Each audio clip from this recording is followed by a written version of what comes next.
Destroying my $300,000 Ferrari. Oh, Ferrari. This is a perfectly good Ferrari, by the way. Oh, we have to cut all this? Oh, yeah. Like two snippets? Yeah.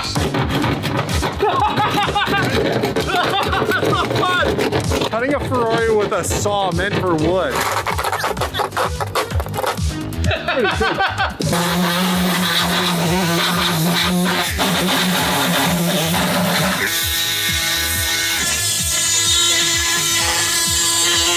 Now we're getting somewhere. What happened? You hit a bracket? There's a bolt. Yeah! And ta-da!